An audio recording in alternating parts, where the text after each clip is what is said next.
Hello प्यारे दोस्तों, कैसे हैं आप सब। आज मैं एक ही वीडियो में आपको पूरा प्रत्यय देने की कोशिश करूंगा। तो चलिए बिना समय गवाए वीडियो शुरू करते हैं। सबसे पहला बात आता है प्रत्यय किसे कहते हैं, इसका परिभाषा क्या होता है। तो प्रत्यय उस शब्दांश को कहते हैं जो किसी शब्द के बाद में लगकर उसके अर्थ को बदल देता है, उसके अर्थ को ही बदल देता है, उसे कहते हैं प्रत्यय। एग्जाम्पल है, हम देखते हैं यहाँ पे पठ। पठ मतलब होता है पढ़ना। अगर हम पठ के बाद में अन्य प्रत्यय लगा दे, पठ के बाद में अन्य प्रत्यय लगा दे तो हो जाता है पठनीय। पठ से बन गया पठनीय। अब इसका अर्थ होता है पढ़ना चाहिए। तो देखा आपने कैसे यहाँ पठ मतलब पढ़ना हो रहा था और एक प्रत्यय के जुड़ने से पठनीय बन गया और इसका अर्थ भी बदल गया। अर्थ अब हो रहा है पढ़ना चाहिए। इसी प्रकार से मैंने एक एग्जाम्पल और लिया है, किम मतलब होता है क्या, और किम के बाद में अगर हम दा प्रत्यय लगा दे तो बन जाता है कदा, और कदा का हिंदी अर्थ होता है कब। तो अभी अर्थ निकल रहा था क्या, अब अर्थ निकल रहा है कब। तो ये जो है इसके अर्थ में परिवर्तन हो गया, अर्थ जो है बदल गया। तो इसे कहते हैं प्रत्यय। अब बारी आती है कि प्रत्यय कितने प्रकार के होते हैं। प्रत्यय मुख्य रूप से दो प्रकार के होते हैं, कृदंत प्रत्यय और तद्धित प्रत्यय। स्त्री प्रत्यय भी होता है, लेकिन मैंने यहाँ पे मुख्य रूप से लिखा है। मुख्य रूप से मतलब मेन रूप से दो प्रकार के होते हैं। पहला नंबर है कृदंत प्रत्यय, वैसा प्रत्यय जो क्रिया यानी कि धातु, तो ऐसा प्रत्यय जो क्रिया के अंत में लगता है उसे कृदंत प्रत्यय कहते हैं। क्रिया यानी कि धातु मतलब कोई काम करना या काम होना, इसके नाम में ही इसका परिभाषा छुपा हुआ है। क्रि मतलब होता है क्रिया, और दंत, कृदंत मतलब अंत, अंत का बोल रहा है क्रि और अंत। तो यहाँ पे अंत में लगने वाला, क्रिया के अंत में लगने वाला कृदंत। जैसे एग्जाम्पल यहाँ पे है हन। हन मतलब होता है मारना, हन मतलब मारना, ठीक है। और त्रिच, हन में जब त्रिच प्रत्यय लगाते हैं तो बन जाता है हंत्री, और हंत्री का अब अर्थ हो रहा है मारने वाला। तो देखिए यहाँ पे हन मतलब हो रहा था मारना, अब बन गया मारने वाला। जैसे क्रि धातु है और क्रि के त्रिच लगा दिए प्रत्यय तो बन गया कर्ता मतलब करने वाला। तो ये था कृदंत प्रत्यय। अब जानते हैं दूसरा नंबर है तद्धित प्रत्यय। तद्धित प्रत्यय किसे कहेंगे, तो ऐसा प्रत्यय जो संज्ञा, सर्वनाम, विशेषण और अव्यय के अंत में लगता है उसे तद्धित प्रत्यय कहते हैं। जैसे शिव, शिव मतलब होता है शंकर भगवान या शिव शंकर भोलेनाथ, और इसमें अन्य प्रत्यय लगा दिए, दोनों मिलने से बन जाता है शैव, और शैव का मतलब होता है शिव के भक्त या शिव की भक्ति करने वाले। तो शिव से बन गया शिव के भक्ति करने वाले। इसी प्रकार से होता है ज्ञान, और ज्ञान में अगर हम मतुक प्रत्यय लगाएं तो बन जाता है ज्ञानवान। ज्ञानवान किसको कहेंगे, जो ज्ञानी होता है। एक प्रत्यय और होता है स्त्री प्रत्यय, वैसा प्रत्यय जो पुल्लिंग शब्दों को स्त्रीलिंग रूप में बदल दे। पुल्लिंग शब्द होता है और उसको स्त्रीलिंग रूप दे दे, स्त्रीलिंग बना दे, उसे कहते हैं स्त्री प्रत्यय। एग्जाम्पल है अश्व। अश्व मतलब होता है घोड़ा, और अश्व में टाप प्रत्यय लगाए तो दोनों मिलकर बन जाता है अश्वा, और अश्वा मतलब होता है घोड़ी। क्या, घोड़ी। तो घोड़ा से बन गया घोड़ी। तो ये होता है स्त्री प्रत्यय जो पुल्लिंग शब्दों को स्त्रीलिंग रूप दे दे या स्त्रीलिंग में बदल दे। जैसे एक एग्जाम्पल और लिखा है मैंने, अज। अज मतलब होता है बकरा, और अज में टाप प्रत्यय लगाने से बन जाता है अजा। अजा मतलब बकरी। इस प्रकार से नर्तक, नर्तक मतलब होता है नाचने वाला या डांसर कह सकते हैं, और नर्तक में डिस प्रत्यय लगाने से बन जाता है नर्तकी मतलब नाचने वाला या लेडीज या महिला डांसर। ये होता है स्त्री प्रत्यय जो पुल्लिंग शब्दों को स्त्रीलिंग रूप में बदल दिया जाता है। दंत प्रत्यय को एक एक करके देखेंगे। तो आइए शुरू करते हैं। सबसे पहले आता है कत प्रत्यय। कत प्रत्यय जिसके लास्ट में तह लग जाता है। कत प्रत्यय के लगने से धातु के अंत में तह लग जाता है। क्या रहता है, तह लग जाता है, और यह भूतकाल का बोध कराता है। भू, भू मतलब होता है होना। भू का रूप चलता है भवती, भवता, भवंती, और भू में अगर कत प्रत्यय लगा देते हैं तो हो जाता है भूतः। और भूता मतलब डराए वाला भूत नहीं होता है, भूता मतलब होता है हुआ, यह भूतकाल का बोध कराता है। इसका हिंदी अर्थ हम कहेंगे हुआ। भू मतलब होना और भूतः मतलब हुआ। इसके लास्ट में तह लग गया है। क्या लगा है? तह लगा है। तो जहां भी कत प्रत्यय लगे लास्ट में तह लगना जरूरी है। गम, गम मतलब होता है जाना, और गम में कत प्रत्यय लगा है, बन गया गतः। इसके लास्ट में भी आप देख पा रहे हैं तह है, और ये भी भूतकाल में आ गया है, और इसका हिंदी अर्थ हुआ है गया। इसी प्रकार से पठ, पठ मतलब होता है पढ़ना, कत प्रत्यय लगने के बाद हो जाता है पठिता, लास्ट में तह लगा हुआ है, और इसका हिंदी अर्थ हुआ पढ़ा गया, पढ़ा गया। पा प्रत्यय, पा मतलब कि पीना, पा जो है वो पीव का मूल रूप है, पीव मतलब होता है पीना, और इसी का मूल रूप होता है पा। तो अगर पा में कत प्रत्यय लगाएंगे तो बनता है पीता मतलब पिया गया। वद मतलब होता है बोलना, और वद मतलब बोलना, वद के लास्ट में कत प्रत्यय लगाएंगे बन जाएगा वदिता। क्री मतलब करना, क्री प्लस कत इक्वल टू हो गया कृता। दृश्य प्लस कत इक्वल टू दृष्टा। दूसरा नंबर हमारा है कत्वत प्रत्यय। कत्वत प्रत्यय के लगने से धातु के अंत में वान लग जाता है, और यह भूतकाल का बोध कराता है। कत प्रत्यय भी भूतकाल का ही बोध कराता है, और कत्वत प्रत्यय भी भूतकाल का ही बोध कराता है। भू मतलब होता है होना, और भूत में अगर कत्वत प्रत्यय लगाएंगे तो बन जाएगा भूतवान। इसमें आप नोटिस कीजिएगा लास्ट में वान लगा हुआ है, वान। कत्वत प्रत्यय के जुड़ने से लास्ट में वान लग जाता है, और भूतवान का मतलब भी होता है हुआ, हुआ मतलब कोई काम जो है हो गया है। तो ये भी भूतकाल का ही बोध कराता है। गम, गम मतलब होता है जाना, और गम का कत्वत प्रत्यय लगने के बाद गतवान बन जाता है, और आप लास्ट में देखिए तो वान जुड़ा हुआ है। गतवान मतलब कि गया, चला गया, ऐसे। पठ मतलब आता है पढ़ना, पठ में कत्वत प्रत्यय लगाएंगे बन जाएगा पठितवान मतलब पढ़ा गया। पा मतलब होता है पीना, तो पा का अगर कत्वत प्रत्यय से जोड़ते हैं तो बनता है पीतवान मतलब पिया गया। वद, वद मतलब होता है बोलना, और वद का हम कत्वत प्रत्यय से जोड़े तो बन जाता है वदितवान मतलब बोला गया। क्री मतलब करना, और क्री को कत्वत प्रत्यय जोड़ेंगे बनेगा कृतवान मतलब किया गया, और दृश्य मतलब देखना, दृश्य को कत्वत प्रत्यय से जोड़ेंगे बनेगा दृष्टवान मतलब देखा गया। ये जो आप कहता है तव्य प्रत्यय, तव्य प्रत्यय के जुड़ने से धातु के अंत में तव्य लग जाता है। तव्य प्रत्यय चाहिए अर्थ का बोध कराता है। चलिए समझते हैं एग्जाम्पल को बारी बारी से। सबसे पहला है भू, भू प्लस तव्य इक्वल टू बन गया भवितव्य, और भवितव्य का हिंदी अर्थ लिखा मैंने होना चाहिए।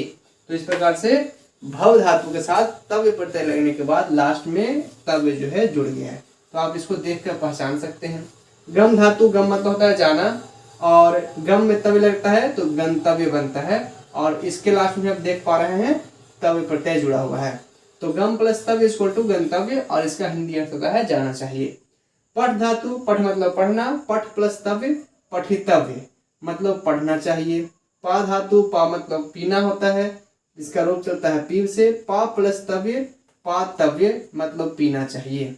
वद, वद मतलब बोलना होता है, वद प्लस तव्य इक्वल टू बना है वक्तव्य, इसके लास्ट में तव्य जुड़ा हुआ है मतलब बोलना चाहिए। और दृश्य धातु, दृष्ट मतलब होता है देखना, दृश्य में तब जब जुड़ा है दृष्ट बना है दृष्टव्य, यहाँ पे टव्य लगा हुआ है। एक लास्ट ऐसा है जिसमें ट लगा हुआ है, ता नहीं लगा हुआ है, तव्य नहीं टव्य है। क्यों कि संधि के नियम से यहाँ पे ता की जगह ट हो जाता है, सिर्फ इसी में होता है और किसी में नहीं होता है। दृष्टव्य मतलब देखना चाहिए। तो आप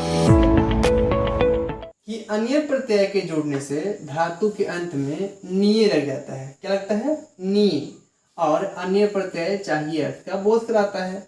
सेम तव्य प्रत्यय के जैसा ही होता है, जैसा तव्य प्रत्यय होता है वैसा ही अन्य प्रत्यय होता है, सेम है, बस दोनों का नाम अलग है और दोनों के लास्ट में अलग अलग शब्द जुड़ते हैं। भू मतलब होता है होना, और भू में अन्य प्रत्यय के जुड़ने से बनता है भवनीय। भवनीय का हिंदी अर्थ होगा होना चाहिए।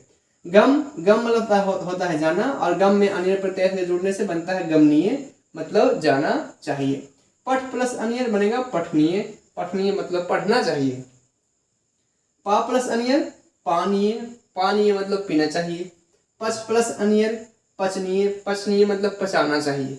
पच मतलब होता है पचाना या पकाना भी होता है, खाना पकाना, तो आप यहाँ पे कह सकते हैं पकाना चाहिए। वध मतलब बोलना होता है, वध प्लस अनियर इक्वल टू वदनीय मतलब बोलना चाहिए। क्री, क्री मतलब होता है करना, क्री प्लस अनियर करनीय मतलब करना चाहिए। और यहाँ है लास्ट में दृश्य प्लस अनियर दर्शनीय मतलब देखना चाहिए।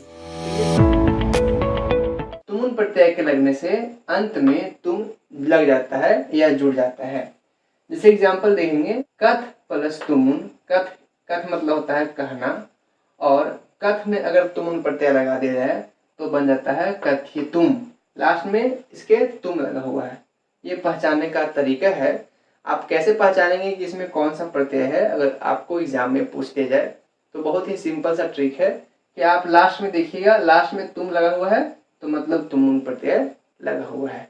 इसी प्रकार से क्री प्लस तुमुन क्या होगा, तो करतुम, करतुम मतलब कि करने के लिए। देखिए मैंने यहाँ पे हिंदी अर्थ भी लिखा है ताकि आपको इसका हिंदी अर्थ भी समझ में आए और आप आसानी से इसको समझ पाए। खाद प्लस तुमुन, खाद मतलब होता है खाना, खाद प्लस तुमुन खादितुम मतलब खाने के लिए। लिख प्लस तुमुन लिखितुम मतलब लिखने के लिए। पठ प्लस तुमुन पठितुम मतलब पढ़ने के लिए। वद प्लस तुमुन वदितुम मतलब बोलने के लिए। दा प्लस तुमुन दातुम मतलब देने के लिए। और लास्ट है पा प्लस तुमुन पातुम मतलब पीने के लिए। समझते हैं, कत्वा प्रत्यय के जुड़ने से धातु के अंत में त्वा लग जाता है। भू, भू मतलब होता है होना, भू प्लस कत्वा इक्वल टू भूत्वा। ये भूत्वा मतलब भूत वाला नहीं है, ओ भूत ऐसा कुछ नहीं है, ये भूत्वा मतलब कि होकर, संस्कृत वर्ड है भूत्वा मतलब कि होकर। तो भू प्लस कत्वा भूत्वा, और जैसा कि आप देख रहे हैं कि लास्ट में त्वा लगा हुआ है। गम प्लस कत्वा, गम मतलब होता है जाना, तो गम प्लस कत्वा इक्वल टू गत्वा, लास्ट में त्वा भी लगा हुआ है और इसका हिंदी अर्थ होगा जाकर। दृश्य प्लस कत्वा दृष्टवा मतलब कि देखकर। पा प्लस कत्वा पीतवा, पा मतलब होता है पीना, तो पीतवा मतलब हो जाएगा पीकर। क्री मतलब करना होता है, तो क्री प्लस कत्वा कृत्वा बनेगा और इसका हिंदी अर्थ होगा कर कर। कर कर मतलब कि काम को कर कर। ज्ञा प्लस कत्वा ज्ञातवा, ज्ञातवा कहेंगे, और ज्ञातवा मतलब होता है जानकर। ज्ञा मतलब होता है जानना, तो जानकर। दा प्लस कत्वा इक्वल टू दत्वा, और दा मतलब होता है देना, तो दत्वा मतलब हो जाएगा देकर। मृ प्लस कत्वा, मृ मतलब होता है मरना, तो मृ प्लस कत्वा इक्वल टू मृत्वा मतलब मरकर। और भ्रम प्लस कत्वा इक्वल टू भ्रमित्वा, भ्रम मतलब होता है घूमना, तो हो जाएगा घूमकर। सत्री प्रत्यय के जुड़ने से धातु के लास्ट में या अंत में त लग जाता है। जैसे कि एग्जांपल हम समझते हैं और अच्छे से समझ में आएगा। पच प्लस सत्री, पच प्लस सत्री, सत्री के जुड़ने से लास्ट में त लग गया और ये बन गया पचत, पचत। और इसका हिंदी अर्थ हुआ पकाता हुआ, पकाता हुआ। इसी प्रकार से यज, यज प्लस सत्री यजत, यज मतलब होता है यज्ञ, यज्ञ करना होता है, तो यज्ञ करना। यज प्लस सत्री यजत मतलब यज्ञ करता हुआ। घ्रा प्लस सत्री, घ्रा मतलब होता है सूंघना, तो घ्रा का जो रूप है वो जिघ्र से चलता है, इसलिए यहाँ पे घ्रा की जगह जिघ्र से बना है, तो घ्रा प्लस सत्री इक्वल टू जिघ्रत। भू मतलब होना होता है, भू प्लस सत्री इक्वल टू भवत। गम मतलब जाना होता है, गम प्लस सत्री इक्वल टू गच्छन। पश्य प्लस सत्री इक्वल टू पश्यन, और रुद प्लस सत्री इक्वल टू रुदत। रुद मतलब होता है रोना, तो इसका हिंदी अर्थ हो जाएगा रोते हुए। चलिए आगे बढ़ते हैं। सनच्च प्रत्यय जिसके जुड़ने से धातु के अंत में मानह लग जाता है। आइए इसको एग्जाम्पल समझते हैं तो और अच्छे से हम समझ पाए। पच, पच में पच मतलब होता है पचना या पकाना, दोनों हो सकता है, तो पच में अगर सनच्च प्रत्यय जोड़े तो बन जाता है पचमानह। अब इसका हिंदी अर्थ क्या होगा, तो मैंने अभी आपको बताया पचमानह का हिंदी अर्थ होता है पकाता हुआ। इस प्रकार से यज, यज प्लस सानच्च इक्वल टू यजमानः। याच प्लस सानच्च इक्वल टू याचमानः। सेव प्लस सानच्च इक्वल टू सेवमानः। वृत प्लस सानच्च इक्वल टू वर्तमानः। वद प्लस सानच्च विद्यमानः। और जन प्लस सानच्च जयमानः। जन मतलब होता है जन्म देना या पैदा करना या होना, ठीक है। तो ये कुछ धातु है जिसमें मैंने सानच्च प्रत्यय लगाया है। वाला है त्रिच प्रत्यय। त्रिच प्रत्यय के लगने से क्या होता है समझेंगे। त्रिच प्रत्यय के लगने से जो शब्द बनता है उसके लास्ट में या तो त्रि लग जाता है और या तो ता लग जाता है। जैसे कि एग्जांपल के लिए हम समझे तो नी मतलब होता है ले जाना, तो नी प्लस त्रिच इक्वल टू होता है नेत्री या फिर नेता। नी प्लस त्रिच इक्वल टू नेत्री या फिर नेता। नेत्री है स्त्रीलिंग के लिए और नेता है पुल्लिंग के लिए, ठीक है। इसी प्रकार समझते हैं क्री। क्री मतलब होता है करना, तो क्री प्लस त्रिच इक्वल टू कर्त्री या कर्ता। दा मतलब देना होता है, दा प्लस त्रिच इक्वल टू दात्री या दाता। श्रु प्लस त्रिच श्रोती या श्रोता, ठीक है। श्रु मतलब होता है सुनना, तो श्रोत्री या श्रोता। श्रोत्री मतलब सुनने वाली और श्रोता मतलब सुनने वाला। क्री मतलब होता है खरीदना, तो क्री प्लस त्रिच इक्वल टू क्रेत्री या क्रेता। खरीदने वाली या खरीदने वाला, ठीक है। कहता है कि कृत्रिम प्रत्यय के लगने से लास्ट में ती लग जाएगा। ती जैसे हम देखते हैं एग्जांपल, क्री। क्री मतलब होता है करना, क्री प्लस कितन इक्वल टू कृति। श्रु प्लस कितन इक्वल टू श्रुति। गम प्लस कृतन इक्वल टू गति। दृश्य प्लस कितन इक्वल टू दृष्टि और मुच प्लस कितन इक्वल टू मुक्ति।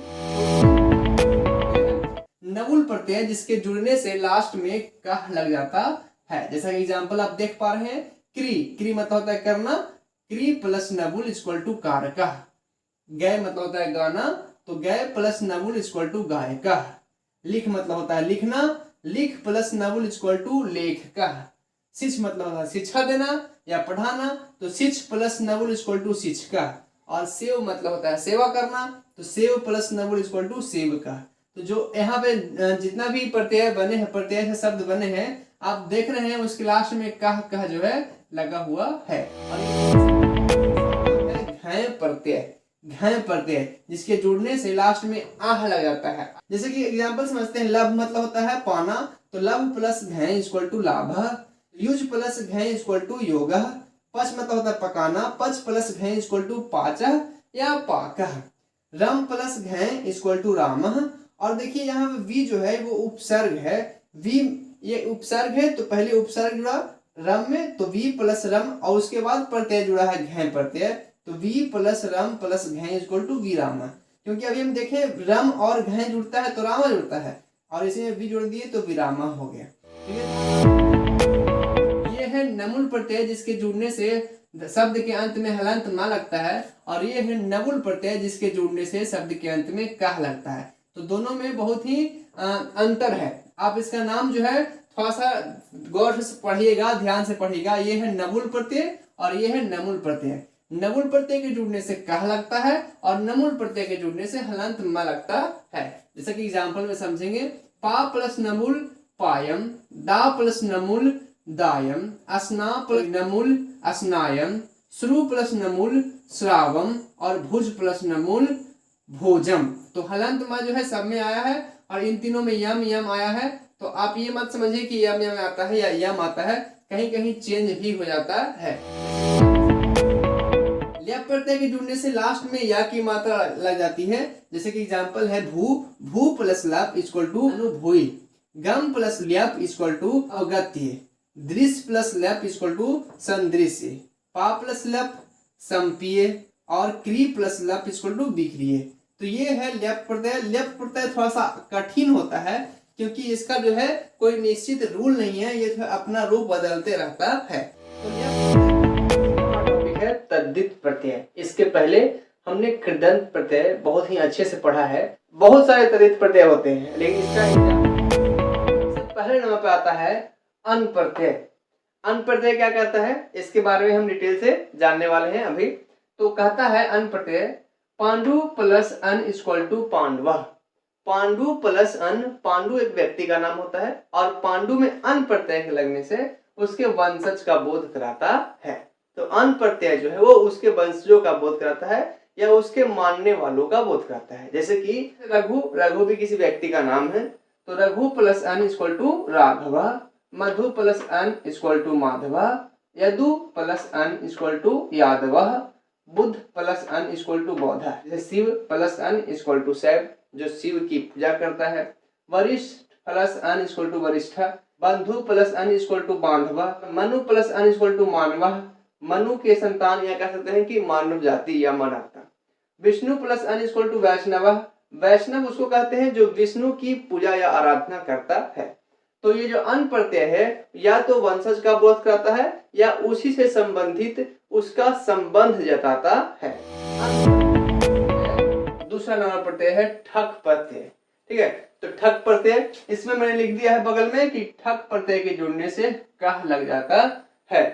जैसे पुराण, पुराण प्लस ठक इक्वल टू पौराणिक, मास प्लस ठक इक्वल टू मासिक, सप्ताह प्लस ठक इक्वल टू साप्ताहिक, धर्म प्लस ठक धार्मिक, मुख प्लस ठक मौखिक, वर्ष प्लस ठक वार्षिक, वेद प्लस ठक वैदिक, दर्शन प्लस ठक दार्शनिक, न्याय प्लस ठक न्यायिक और पक्ष प्लस ठक इक्वल टू पक्षिक। तो ये है ठक प्रत्यय जिसके जुड़ने से शब्द के अंत में कह जुड़ जाता है। त्वा प्रत्यय, त्वा प्रत्यय के जुड़ने से शब्द के अंत में त्वम लग जाता है। एग्जाम्पल है वीर प्लस त्वा इक्वल टू वीर त्वम, कवि प्लस त्वा इक्वल टू कवि त्वम। तो इसके लास्ट में, सब के लास्ट में त्वम त्वम जुड़ते जा रहा है। महत प्लस त्वा महत्वम, लघु प्लस त्वा लघुत्वम, सुंदर प्लस त्वा सुंदरत्वम, सब के लास्ट में त्वम लगा हुआ है।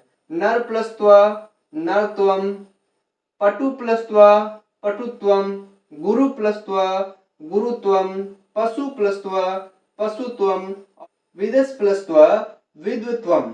तो इस प्रकार से हमने अभी त्वा प्रत्यय देखा। तरह प्रत्यय जिसके जुड़ने से लास्ट में तरह, तरह और तरम लग जाता है। देखिए यहाँ पे तरह कहाँ लगेगा, तो पुल्लिंग के लिए तरह लगता है, तरह स्त्रीलिंग के लिए लगता है और तरम नपुंसक लिंग यानी कि निर्जीव के लिए लगता है। आइए इसको उदाहरण से समझते हैं। शब्द यहाँ पे है लघु, लघु में तरफ प्रत्यय लगा और लघु में तरफ प्रत्यय लगने के बाद यह बन गया लघु तरह। लेकिन पुल्लिंग के लिए लघु तरह, स्त्रीलिंग के लिए लघु तरह और नपुंसक लिंग के लिए लघु तरम। तो एक ऐसा प्रत्यय है तरफ प्रत्यय जिसको तीनों लिंगों में अलग अलग रूप बनाया जा सकता है। सुंदर, सुंदर प्लस तरफ सुंदर तरह और सुंदर तरम। गुरु, गुरु प्लस तरफ इक्वल टू गुरु तरह और गुरु तरम। और उच्च प्लस तरफ इक्वल टू उच्च तरह और उच्च तरम। तो आपको बिल्कुल आसान भाषा में याद रखना है कि तरफ प्रत्यय लगने से तरह, तरह और तरम तीनों लग जाता है। ठीक है, तीनों लगता है। तो कह सकते हैं तमम प्रत्यय जिसके जुड़ने से तमह, तमा और तमम लग जाता है। आइए उदाहरण से समझते हैं। लघु प्लस तमप इक्वल टू लघुतमः, लघुतमा और लघु तमम। ये पुल्लिंग के लिए है जो कि पुल्लिंग के नीचे लिखा हुआ है। लघुतमा स्त्रीलिंग के लिए और लघुतमम नपुंसक लिंग यानी कि निर्जीव के लिए है। इसी प्रकार से आगे बढ़ेंगे। सुंदर, सुंदर प्लस तमप इक्वल टू सुंदरतमा, सुंदरतमा और सुंदरतमम। गुरु प्लस तमप इक्वल टू गुरुतमा, गुरुतमा और गुरुतमम। और उच्च प्लस तमप इक्वल टू उच्चतमा, उच्चतमा और उच्चतमम। तो ये था हमारा तरफ प्रत्यय और तमप प्रत्यय। दोनों जो है एकदम सेम दिखते हैं, थोड़ा सा इसमें फर्क है। एक में तरह लगता है और एक में तमह लगता है। दा प्रत्यय, दा प्रत्यय एक ऐसा प्रत्यय है जिसके जुड़ने से ही शब्द के अंत में दा लग जाता है। तो वो किम मतलब होता है क्या, किम में दा प्रत्यय लगता है और बन जाता है कदा, कदा मतलब हो जाता है कब। तो इस प्रकार से तद, तद में दा लगता है बन जाता है तदा। अन्य प्लस दा अन्यदा, यद प्लस दा यदा और सर्व प्लस दा सर्वथा। तो ये था दा प्रत्यय जिसके जुड़ने से ही शब्द के अंत में दा लग जाता है। और देखते हैं तरल प्रत्यय। तरल प्रत्यय के जुड़ने से शब्द के अंत में तरा लग जाता है। शब्द के अंत में तरा लग जाता है। जैसे कि किम, किम मतलब होता है क्या, तो किम प्लस तरल इक्वल टू पुत्र, पुत्र मतलब होता है कहाँ। तो आप देखने वाली बात यह है कि तरल प्रत्यय के जुड़ने से जैसे ही यह तरल प्रत्यय लगा, ये शब्द के अंत में तरा जो है आ गया है, तो पुत्र जो है बन गया। तो किम प्लस तरल पुत्र, तद प्लस तरल तत्र, एक प्लस तरल एकत्र, यद प्लस तरल यत्र, सर्व प्लस तरल सर्वत्र। तो ये था तरल प्रत्यय। तो थाल प्रत्यय के जुड़ने से शब्द के अंत में था आ जाता है। जैसे एग्जाम्पल दिया हुआ है, तद, तद प्लस थाल तथा, यद प्लस थाल यथा, सर्व प्लस थाल सर्वथा, अन्य प्लस थाल अन्यथा और उभय प्लस थाल उभयथा। तो ये था थाल प्रत्यय, जिसके जुड़ने से ही शब्द के अंत में था लग जाता है। छह प्रत्यय, जी हाँ छह प्रत्यय। एक गाना था, चल छैया छैया छैया छैया, चल छैया छैया छैया, वैसा ही ये छह प्रत्यय है। छह प्रत्यय के जुड़ने से शब्द के अंत में ये लग जाता है, ये। जैसे कि भारत प्लस छह भारतीय, राष्ट्र प्लस छह राष्ट्रीय, क्षेत्र प्लस छह क्षेत्रीय, देश प्लस छह देशीय, भवत प्लस छह भवदीय। तो ये था छह प्रत्यय, जिसके जुड़ने से शब्द के अंत में ये लग जाता है।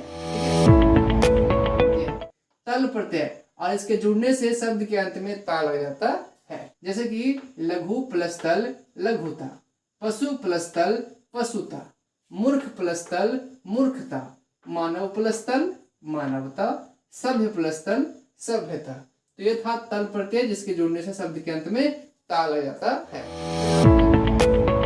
इमनिज प्रत्यय, जिसके लगने से शब्द के अंत में मा लग जाता है। जैसा कि एग्जाम्पल में दिखाया गया है, पूर्ण प्लस इमनिज पूर्णिमा, महत प्लस इमनिज महिमा, गुरु प्लस इमनिज गरिमा, नील नील प्लस इमनिज नीलिमा और लघु प्लस इमनिज लघिमा। इमनिज प्रत्यय के जुड़ने से मा लग जाता है, तल प्रत्यय के जुड़ने से ता लग जाता है। इसी प्रकार से थाल प्रत्यय के जुड़ने से था लग जाता है, छह प्रत्यय के जुड़ने से ये लग जाता है, और हमारा दा प्रत्यय के जुड़ने से दा और त्रल प्रत्यय के जुड़ने से त्रा लग जाता है।